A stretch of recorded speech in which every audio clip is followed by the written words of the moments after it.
This was a challenging module as we really started to cover some tax law. We left behind the world of income and deductions to talk about what is commonly known as property. Here's your Module 3 summary. As usual for our summary videos, here are our Module 3 learning objectives.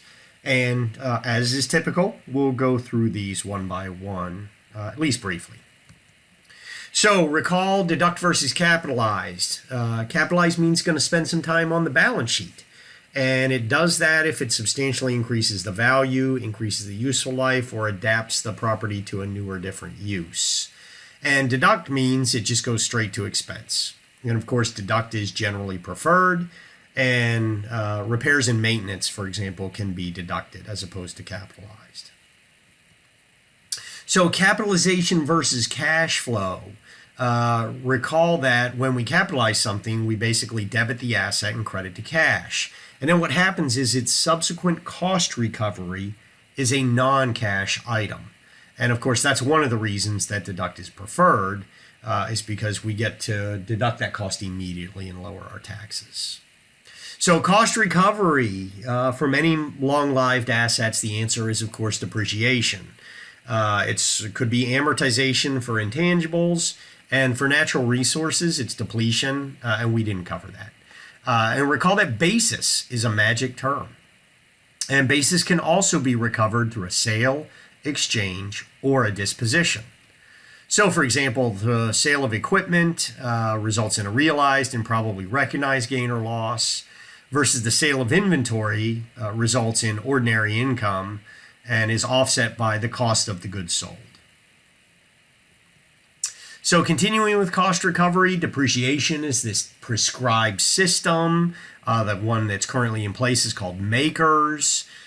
We determine conventions and then apply tables. And we know there are special depreciation provisions like Section 179 and bonus that really accelerate those deductions.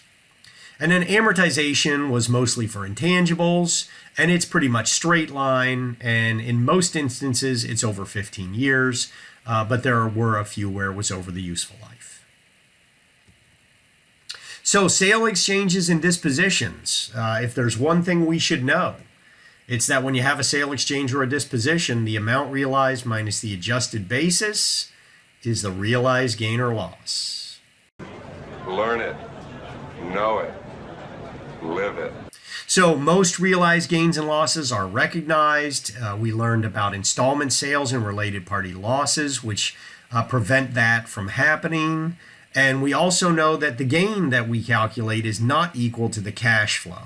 That's the pre-tax cash flows minus taxes. And for when it came to character, we learned what was not capital. And we went through Section 1231 for trade or business property held for more than a year. We talked about how if that results in a net gain during the year, it's a capital gain. If it results in a net loss in the year, it's an ordinary loss. But that we have this look-back rule we have to apply when we generate 1231 gains. We also unpacked depreciation recapture. And we looked at Section 1245, which was personal property, and that's often called full recapture. We looked at Section 1250, which was on real property, and we only recaptured accelerated. They call that partial recapture, but then we discovered this new word in our lexicon called unrecaptured, and we use that to determine what to do on the sale of 1250 property by either an individual, which was we treated as a 25% 1231 gain, or a corporation, where we take 20% of it under Section 291 and treat it as ordinary. All right, that is the end of Module 3. I can't believe we're through 3 modules of this. You guys are doing great.